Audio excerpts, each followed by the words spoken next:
Welcome to the Irish in the UK. Coming up on the show this week, Bernie Wood recently celebrated her 80th birthday. She has won numerous awards for the great work that she does with Talbot House in Middleton, Greater Manchester. We'll be meeting Maurice Malone, the CEO of the Birmingham Irish Association, who recently became a member of the Presidential Council of State. Now, Mary Duff has been entertaining us all for so many years, and every July Mary has appeared at the Grand Hotel in Londonderry in Wales, entertaining everybody. And this year was no different. There wasn't a seat to be had.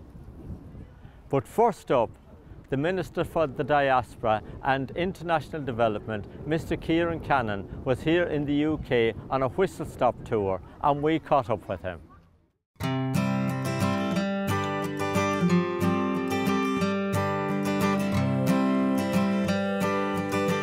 Minister, welcome to Manchester.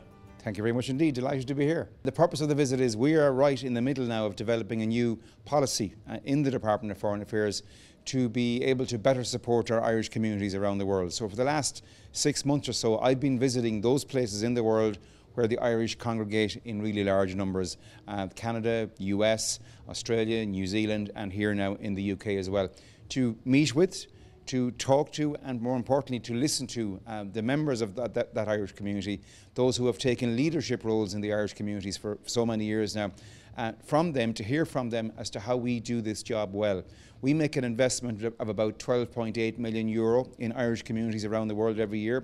We want to make sure that every cent of that money is well spent and has a lasting and positive impact on the lives of our people across the world. Our Irish community here in the UK are getting older now and we need a little bit more care and support from the government. And it's great to see you here in your capacity as Minister for the Diaspora, you know, to listen to people and see what their reactions are. Correct. And it's funny, the Irish community, I suppose, here indeed across the world, it's evolving, it's changing all the time. So yes, it is exceptionally important, and a large portion of that €12.8 million is spent on looking after the welfare of our people every year. We've got to ensure that the policy we adopt reflects all the different needs of that community, both the elderly community and looking after their welfare, which is extremely important, and then supporting with and connecting with that new, younger Irish community that also have made a home for themselves here in the UK. As we travel around the country reporting and bringing the news from the Irish community, one of the main concerns that we come across is in the event of a no-Brexit deal. Yes. Obviously travel is vitally important to the diaspora. Well, I'm so happy you've given me the opportunity to speak about that, because in the last couple of weeks our Tánaiste, Simon Coveney, has signed a memorandum of understanding with the British government that provides for the continuation of the common travel area, no matter what happens in the future. That agreement, whereby our people and the British people can move freely back and over between our two countries, can avail of all of the education and health services that have become the norm for so many years. That common travel area is now set in stone. It's protected for the future. Whether it's an orderly Brexit or a no-deal Brexit, it doesn't matter.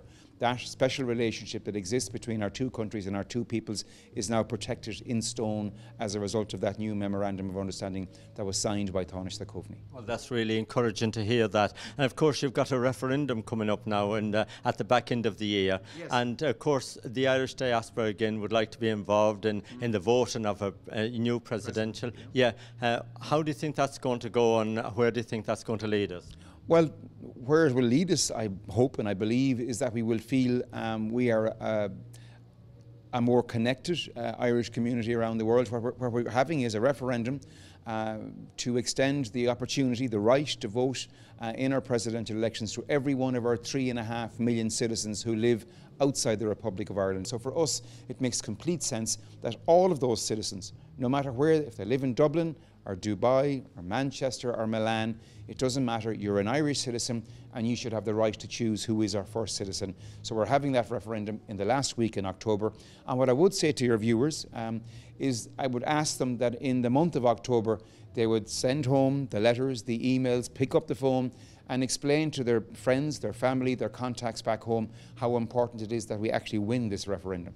For people that's not here and didn't get the opportunity to meet you on this particular visit, yes, is there any way that they can voice their opinions to you? Yeah, well, they can send an email to globalirishhub@dfa.ie, or if they just want to pop a letter in the post to the Department of Foreign Affairs, Stephen's Green, Dublin 2, and all of their views will be certainly taken on board. I would advise them to get that email or letter sent in the next month or so, and then their opinions will be factored into the forming of the new policy.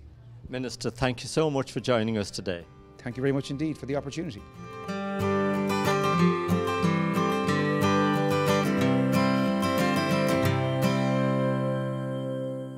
It was great to see so many people turn out to meet the Minister in London, Leeds and Manchester. Now, we are off to meet Bernie Wood, who is celebrating her 80th birthday. Happy birthday, happy birthday. It don't seem too long since we said it a year ago. Happy birthday, happy birthday. Bernie, many congratulations, celebrating your 80th birthday. Well done. It's a great time. It's a great day. I'm loving it. I'm here at work with all my friends and colleagues. You know, I didn't want a big 80th do. The kids live in America and Australia. I meant them coming all the way over. Sent me lovely cards, and the cards arrived all on time. And you've got a lovely cake as well. Yeah. Well, they've done all this for me, and I'm just grateful to have got to 80 and be okay. Now, Bernie, tell me a little bit about Talbot House and the work you do. Okay, Talbot House is a parent support group. It's user-led, run by parents for parents of children and adults with severe learning disabilities. We've been established 41 years. Families come here, parents come here. Shivering masses of humanity. They get all what they need: housing, education, social services, health, tribunals, whatever, and go out like sunflowers. Originally, it was 4 ladies who started this 40 odd years ago. 4 ladies with children with complex needs. And they helped me. They picked me up, brushed me down, and helped me to start all over again. When I gave birth to my darling son, Jeffrey, who happens to have Downs, right? And they taught me there's life after disability. And that's our theme. Get mum and dad said okay, and the kids will be okay. Because when your mum and dad was okay, you was okay. Yeah. And of course, all your work has been recognised, or highly recognised, I would say, by the Queen's Jubilee Award as well, the Spirit of Manchester Awards. Yeah, both. Buckingham Palace. No money in it though, Martin. The best thing about that was buying the frock. Yeah. But yeah, it was really good. And what it does, it creates awareness for Talbot House. Whatever award they give to me, it's for Talbot House. This year, there were 16 ladies chosen by Manchester City Council to represent strong women. And I was lucky enough to be one of those strong women, which once again, we had great pictures taken in the studio. We did a march around Manchester, which was really, really good. And once again, great awareness for Talbot House. Happy birthday to you. Happy birthday to you. Happy birthday, dear Bernie. Happy birthday to you. Hooray! Hooray! Hooray! Thank you. Ronnie, you're a carer for your sister Karen, and I know that Talbot House means an awful lot to you. Yes, because I didn't know I was a carer until I came up to Talbot House. And they teach you everything, like how to get a blue badge, which I didn't have, which is a massive asset when you've got your sister who needs some help. And with forms, because I'm dyslexic, so I can't do forms. I was always a brother to my sister, and then all of a sudden you become a carer. Hospital appointments, what needs doing, where to get vest. These ladies here who alter your clothes, because Down syndrome people usually are a different size, so altering them and making the person feel great is a massive asset. And Bernie was telling me all the events that they put on here for carers and the people themselves that's involved and everything else. It's all absolutely free. Days out, foods they put on, everything. They rely on donations, don't they? They do very much so. Like they have the hairdresser comes in, because if you've got somebody with special needs, to go in a hairdresser's is not always time, and here you get it done. One of the girls does the nails and a massage. When you need that, sometimes it's just that your own time for the people who need it, and a little bit, a pound, a fiver, is a massive, massive help. Now, we're here today because of Bernie celebrating her 80th birthday. What a fantastic lady. Oh, unbelievable. Considering this lady babysat Nobby Stiles. How good is that when he was in a cot? And she's still caring for us years later. I mean, she's got, on the website, I think there's 35,000 people been through Talbot House in 40 years. And she does nothing for herself, as well as the team. I mean, no, all the team are great. And they have sing and sign on a Tuesday, which people who don't words, they sign to music. And that is a fantastic evening. And that's all done free. Wonderful. Happy birthday. I'll always be a friend that'll never end, 'cause my love for you will never grow. Many congratulations to Bernie on celebrating her 80th birthday, and we all send her our very best wishes. Now we're going to take a little break.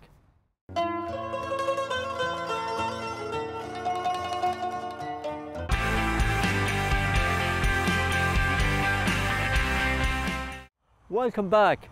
Now we're off to meet Maurice Malone, who is the CEO of the Birmingham Irish Association and recently became a member of the Presidential Council of State.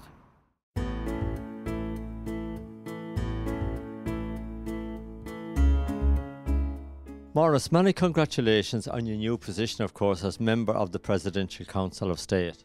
Thank you very much. It was an absolute honour to be invited onto President Higgins' Council of State and to be the voice of the people here in the UK. There'll be events all during the year where I'll get the opportunity to bring the views of the diaspora here in the UK back and hopefully be able to influence some decisions going forward for the benefit of everybody here in the UK. Now tell me how the system works, if you like. So following the visit from the President here to Birmingham in February, I had a phone call to invite me onto the Council of State, which I was obviously delighted to accept. So we travelled over in April to the Arras to meet with the President, had a lovely lunch with him and had a chat, and then was presented with the warrants which made me an official member of the Council of State. And so I'll serve on that for the term that President Higgins is there for as well. Now basically your position is to report back to the President of what maybe the views of the community, the Irish community here in the UK might be. Tell me how that works. So there'll be events coming up in the future where the President will want to gauge opinions from people on the ground. So for example, if there's a referendum on a particular subject in the next 6 months, he'll call his Council of State together, have a chat with them and ask them to go and find out what the ordinary person in the street thinks. So part of my role is to speak to people, see how they feel, and then report that back. So if there was something happening, let's say that, you know, concerns us here in the UK, people could contact you from Birmingham or Manchester or London to voice their opinions, and then you would carry that back to the President? Yeah, by all means, just because I'm based here in Birmingham, anybody who wants to get in contact with me to give me their opinions or thoughts on anything that's either happening here or back home in Ireland, they're more than welcome to contact me and I can bring those thoughts and comments forward. So how often do you actually see the President and get back to Ireland? Well, since I've been appointed, I've been back 3 times. So we're there for the Easter Rising celebration and I'm going back on the 14th of July for the National Day of Commemoration. So any time there's a state visit, etc., back to Ireland, then we'll be invited over as part of that as well. Of course, the President got a great welcome here by the Birmingham Irish Association, and he was really impressed by the work that you've done here and all your staff do here for the Irish community in Birmingham on his last visit. He was very touched and moved by his visit here, and I think part of the role that was offered to myself was on the back of the visit that he made here. He had a fantastic welcome. he felt at home here, and it really left a lasting impression with him. Even the President himself didn't want to go. He was only supposed to be here for about an hour, but he ended up being here for 3 hours. Everybody got to meet him, have a chat with him, and it was a day that'll live long in the memory, that's for sure. I'm sure you must be really pleased with the position that you've got now. It's a very high-powered position, of course. It's a great position for you to have here in the UK, and it's something for us as well, the Irish diaspora, that we have somebody here now that we can relate to. Definitely, I'm very proud to have been asked to be a member of the council. It's a great opportunity for everybody in the UK, not only the people here in Birmingham, and obviously I'll do my best to try and make sure all the diaspora and their voices are heard.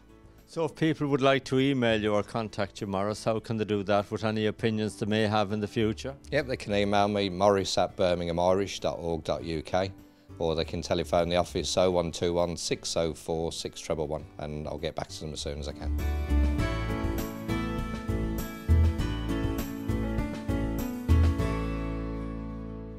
We wish Maurice the very best of luck in his new job with the President of Ireland. Now we're off to meet Mary Duff at her concert in Llandudno.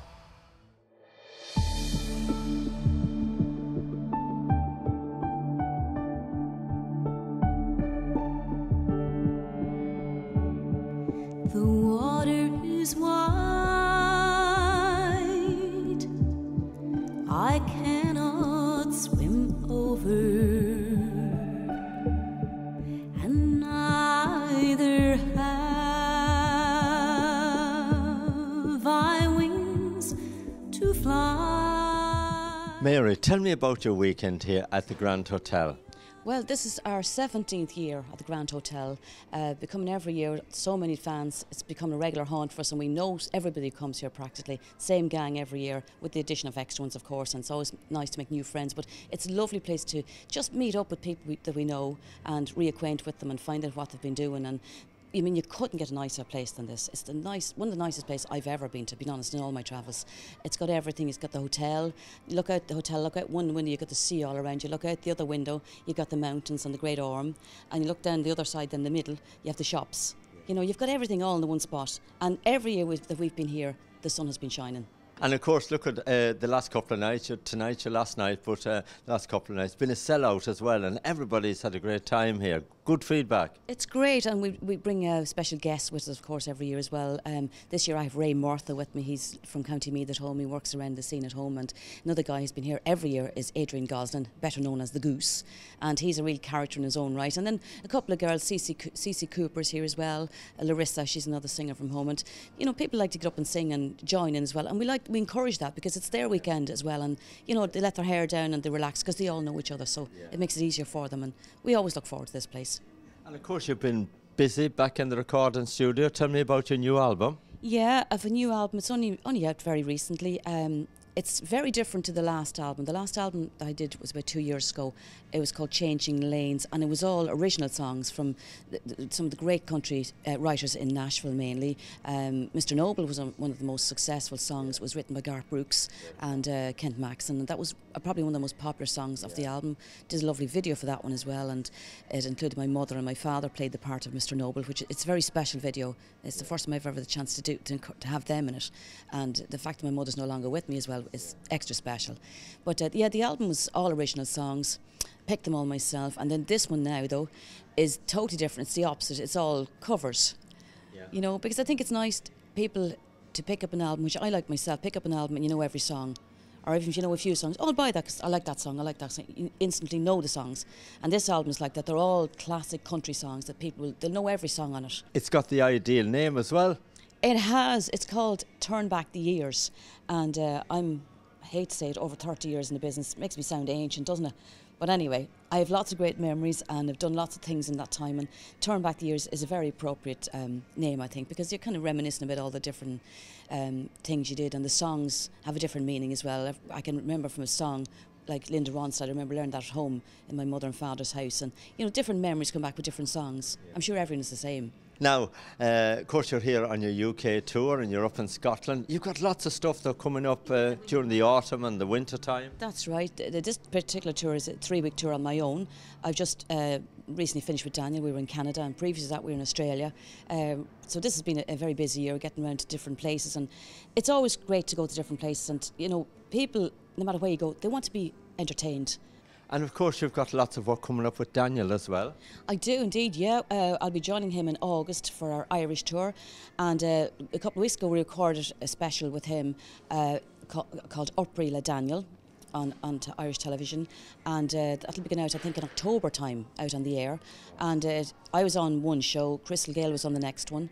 You know, there's all different singers on each show. The one I'm on, Louise Morrissey's on as well, Paddy O'Brien and Frank McCaffrey, and it was lovely to actually catch up with those people again, because when you're in the business you don't really get that much chance to meet the other artists because you always work at the same time. So it was a great catch up, and we got to sing together as well, and I think it'll be a really nice show, so look out for October time for that one. It's always great to see you back on our television screens. Great to see you here in the UK as well. Oh, I'm delighted to be here. I mean, we've had so much work over the years in the UK. I mean, I would have started off here, you know, in the UK with Daniel in 1987. Long time ago, but such great memories, and we've made so many friends and so many gorgeous people that, you know, they've just supported us along the way. Mary, good luck with your brand new album, Turn Back the Years. I'm sure it'll be fantastic for you.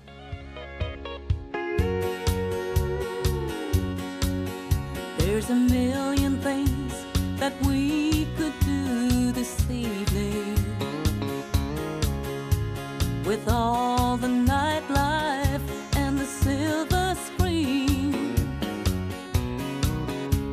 Oh, we've got time, and we could take the town in, or take a fast jet, baby, down to New Orleans. But what I've got in mind is a small cafe out of the way. Oh, but baby, let's don't stay. No, and be too late. What I've got in mind is to disappear, or maybe just stay right here. Oh, to tell the truth, what I've got in mind is making love to you.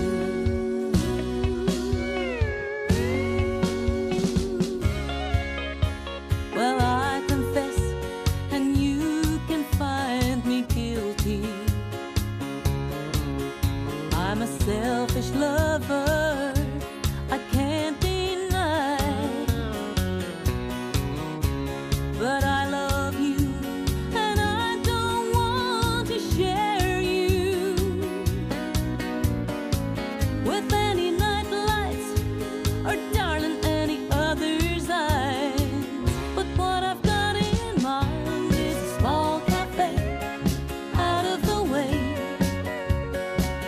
Oh, but baby, let's don't stay. It was lovely catching up with Mary Duff in London now. Now that brings us to the end of the show for this week. Henry McGlade is back next Thursday evening with his show at 7 o'clock, and we are here with the Irish in the UK at 7:30. Until then, take care and thank you for watching.